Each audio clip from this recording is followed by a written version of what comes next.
Fala pessoal, tudo bem com vocês? O Independiente Del Valle é o campeão da Recopa Sul-Americana em pleno Maracanã, com recorde de público.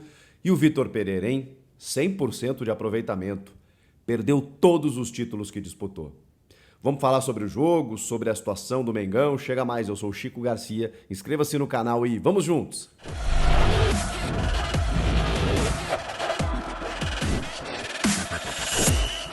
Ai, o futebol. O Flamengo conseguiu criar um problema para si próprio.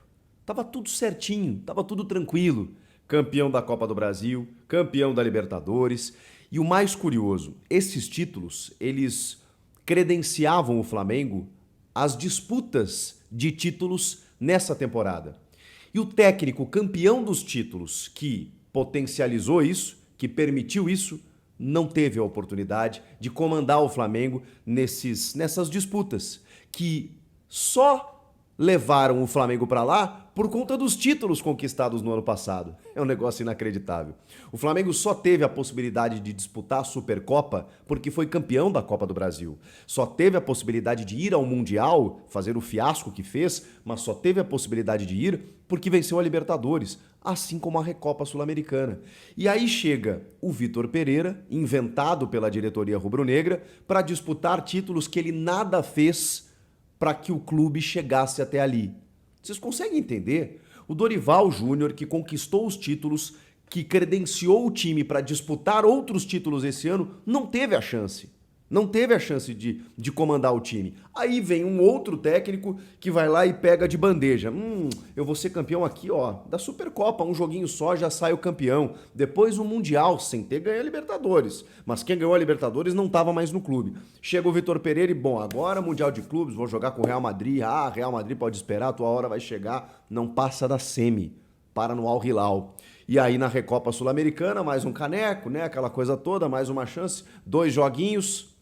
Perde um jogo, vence o outro, sem jogar um futebol brilhante que caracterizou esse time nos últimos anos e perde nas penalidades diante de 71.411 pessoas. Recorde do Maracanã após reforma para a Copa do Mundo. Recorde absoluto.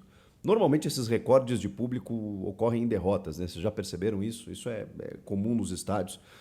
Dá uma zica danada, né? Recorde de público. Mas enfim, voltando para o jogo. O que mais me espanta não é nem esse aspecto que a gente pode colocar como algo, digamos assim, até do futebol, né?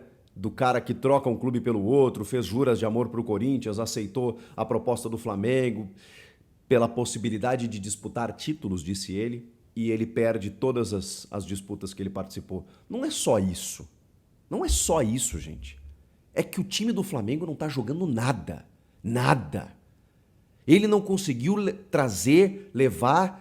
conseguir nada nesse time do Flamengo. Porque os caras ainda têm a falácia, os caras ainda têm a falsa ideia de que esse time do Flamengo qualquer treinador faz jogar. O meu ídolo, Renato Gaúcho, dizia isso. Me dá um time de 200 milhões aí que eu sou campeão. Porque ele pensava também que chegar no Flamengo era muito simples ser campeão. Não é. Ele não foi. O Paulo Sousa não conseguiu. O Renato Gaúcho não conseguiu. O Domenech Torrent não conseguiu. E o Vitor Pereira também não está conseguindo. Porque não é. Às vezes, fazer o simples é mais complicado. E o Dorival Júnior, quando eu vejo o Marcos Braz dizendo não, a gente tinha que trocar, mas perguntem para ele, não posso falar por quê. Cara, me dá nos nervos, porque assim, o Dorival fez algo que é muito difícil. Ele simplificou. Ele arrumou a casa, arrumou o ambiente, botou todo mundo fazendo a sua e foi campeão. Ele foi campeão. O Flamengo simplesmente deu de ombros para um técnico que foi campeão e resolveu inventar um estrangeiro de grife, né, que dá umas patadas em coletivas de imprensa, que tem toda uma postura. Champions League, aquela coisa toda, compatriota do Jorge Jesus, porque o Flamengo tem essa ideia de que, né, precisa de um português. Errou com o Paulo Souza, errou agora com o Vitor Pereira, maneira, e acaba interrompendo o trabalho do Dorival, que não tem grife, né? Um técnico brasileiro aqui que faz trabalhos longevos, mas que os técnicos às vezes não dão, os dirigentes não dão muita moral. No próprio Flamengo, ele remonta um Flamengo no final de 2018 e aí a partir dali entrega, cumpre o contrato os últimos 3 meses do ano, ali arruma a casa, os caras, não, obrigado, valeu. Aí vem o Abel Braga, não vai bem, vem o Jorge Jesus e acontece tudo aquilo em 2019. O Dorival é esse cara que chega, arruma a casa e tudo mais, mas não grita, não briga com a imprensa, sabe? Não dá patada, não dá discurso verborrágico. E aí parece que, né? Dorival não tem o tamanho do Flamengo, né? Para muitos é o que os caras pensam. Bom, aí o Vitor Pereira é o escolhido, perde todas as disputas, não apresenta nada de novo e um time modorrento. Olha, cara, a gente não pode ver esse Flamengo jogar dessa forma. Desculpa, vai me desculpar. Esse time do Flamengo não pode sofrer contra o Independiente Del Valle só se defendendo o jogo inteiro, como foi nessa partida no Maracanã. Se não é um gol no último minuto, no último segundo, no último instante do jogo, não ia nem para prorrogação. O Del Valle tinha sido campeão ali, num 0-0. Mas o Flamengo criou oportunidades no primeiro tempo. Pô, é o mínimo, né? É o mínimo. Jogando em casa com 70 mil pessoas, se você não criar oportunidades contra um time que tá só se defendendo, sentado no resultado, esperando o jogo terminar, pelo amor de Deus, cara. Eu me acostumei a ver esse Flamengo com repertório, com variações, com ataque intenso, com troca de posições, com muita pressão, com placares avassaladores. E a gente nem esperava isso, né? Mas esperava um resultado, um desempenho mais convincente. Isso não aconteceu. 2 bolas na trave, uma chegadinha pelo lado direito ali do Varela e tudo mais. É um gol anulado do Pedro. Pô, para um time que precisa fazer 2 gols de diferença para ser campeão, é o mínimo, né? E mesmo assim, parando no goleiro Martínez, parando na defesa do Del Valle. E o Del Valle, cara, o Del Valle até no segundo tempo, se tivesse afim, se quisesse um pouco mais, tinha explorado uns contra-ataques. Porque o Flamengo também cede muitos espaços. Cede muitos espaços e tem um aspecto defensivo que chama a atenção. Como tomou um gol de bola aérea lá no primeiro jogo. E não jogou nada, tá? Não jogou nada no Equador. Mas tem altitude de 2.800 metros, tá bom. Aí vai pro Maracanã. Qual é a desculpa? É que o goleiro catimbou? Catimbou. Não concordo, mas, gente, é decisão de campeonato, é final de campeonato. Ele poderia ter sido punido por isso. Se ele perde nos pênaltis, ele estaria sendo o vilão, porque, pô, ficou ganhando tempo lá, saiu um gol no último minuto. Ele foi amarelado, mas podia ter sido expulso até.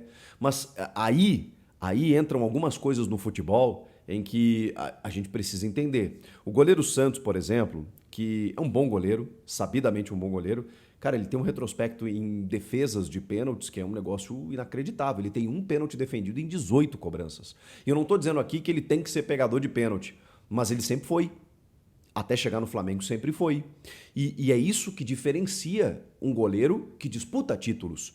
Quando você disputa títulos, grandes jogos, você está mais propenso a disputas de pênaltis. E o grande goleiro, ele pega aquela bola difícil, aquela defesa difícil, aquela bola impossível. Esse é o grande goleiro. O Santos não me passa essa segurança. Pelo menos nessa fase do Flamengo, ele não tem sido aquele goleiro que faz o diferente, que pega pelo menos um pênalti, que pelo menos evita um gol adversário. Pelo contrário até. Ele tem falhado em alguns momentos, na Supercopa, por exemplo, no Mundial também. Ele não tem sido um cara efetivo. Ele não tem sido um cara seguro lá atrás. E o Flamengo do meio para frente, que sempre notabilizou, né, a sua característica ofensiva e tudo mais, Everton Ribeiro sem jogar nada, Arrascaeta visivelmente com problema físico. E aí o questionamento, por que ele bateu o primeiro pênalti e não o Gabigol? Lembram da discussão na Copa do Mundo? Pelo menos o Gabigol bateu o quarto, né? Porque o Neymar nem bateu o quarto lá contra a Croácia, porque o Gabigol bate o quarto para botar o Flamengo no jogo de novo. Né? Porque se vai outro cara ali e perde, já era. Se vai o Marquinhos da vida, chuta na trave ali e acaba, não precisa nem do quinto pênalti. Pelo menos o Gabigol ali bateu o quarto. Mas poderia ter batido o primeiro, e mais do que o Gabigol poderia ter batido o primeiro, o Arrascaeta não tinha que ter batido. Porque ele não chuta o chão, ele chuta a bola, ele perde a penalidade e ele sai mancando, ele sai sentindo a perna, o pé. Ou seja, ele não estava bem para bater. É o primeiro pênalti do Arrascaeta perdido em 5 que ele já cobrou. Ele já tinha cobrado outros 4 e tinha feito 3 em disputas de pênaltis e uma no tempo regulamentar. Também quando as coisas têm que acontecer, né? Ele faz o gol no último instante do jogo, devolve o Flamengo para a disputa, vai para a prorrogação e nas penalidades, ele que acaba abrindo a sequência e perdendo a penalidade, justo o melhor jogador do time. Mas está descontado fisicamente, não está conseguindo fazer grandes jogos. O Everton Ribeiro não jogou nada hoje. O Gabigol, na hora que precisava, pelo menos decidiu. O Vidal, que fez um bom jogo no Equador, que talvez tenha sido aquele cara que tenha se salvado, né, entre todos os titulares, hoje sumido. Thiago Maia também não conseguiu dar a mesma sustentação. E por outro lado, a gente teve alguns jogadores do Del Valle, esse Faravelli, olho nele, hein? Que cara impressionante. O Arrascaeta cobra o primeiro, aí depois o Davi Luiz, o Cebolinha, o Gerson e o Gabigol convertem. Pelo lado do Del Valle, o Faravelli o primeiro, o Royos, que golaço, hein? Dá um saltinho, pum, chuta na gaveta, deslocando o Santos. Previtali, o Schunk, que eu levei medo, né? Zagueirão, uma cara de grosso, foi lá, cobrou no meio do gol. E o Landassuri, que já jogou no futebol brasileiro, no Fortaleza, foi lá, bateu o pênalti e saiu aqui, ó. Beleza? Campeão. É isso aí. O primeiro título inédito do Independiente Del Valle, campeão da Sul-Americana, campeão da Recopa, um time que faz história no Equador, pelo que vem conquistando no continente, como é que eles chamam, né? O vencedor de gigantes, né? O batedor de gigantes, uma coisa assim. Mas enfim, o Flamengo teve um destaque que foi o Matheus Gonçalves, de 17 anos. Eu até estranhei quando o Vitor Pereira começou a fazer as trocas. Eu falei, Mateuzinho, Matheus Gonçalves, essa é a resposta dele. Depois ele botou o Mateuzão, depois ele botou o Cebolinha, também entrou bem. E o Marinho entrou de lateral esquerdo no lugar do Ayrton Lucas, porque ali, né, o time estava numa pressão danada no finalzinho da prorrogação. O Cebolinha buscou as ações, fez a sua parte, converteu o pênalti, caiu pelos lados do campo, tentou a sua jogada individual, participou do gol do Arrascaeta. Cebolinha talvez tenha sido o melhor jogador do time. E o Matheus Gonçalves, um menino ainda, pelo menos pelos dois lados do campo, né? O Matheus pelo lado direito e o Cebolinha pelo lado esquerdo foram os dois que tentaram alguma coisa, mas é um time que apresenta muito pouco pelas condições que tem. Pela possibilidade que tem, o Flamengo não entrega nada. E o Vitor Pereira... mas é pouco tempo para ele poder colocar a cara dele. A diretoria não sabia disso? E não sabia que teria 3 disputas já em 2 meses? Nós estamos começando março e ele já perdeu 3 títulos. E no Mundial não chegou nem na final. A diretoria não sabia disso?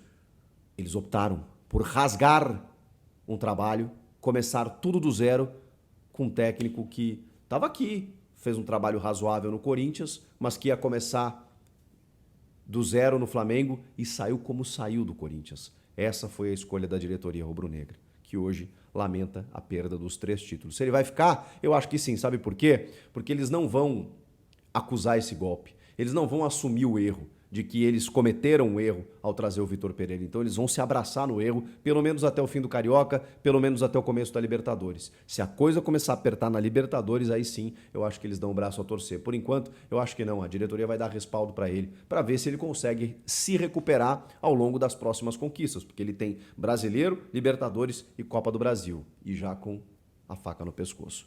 Comenta aqui o que vocês acharam do jogo, da vitória, da derrota do Vitor Pereira e de tudo mais. Inscreva-se no canal. Eu volto na próxima. Tchau!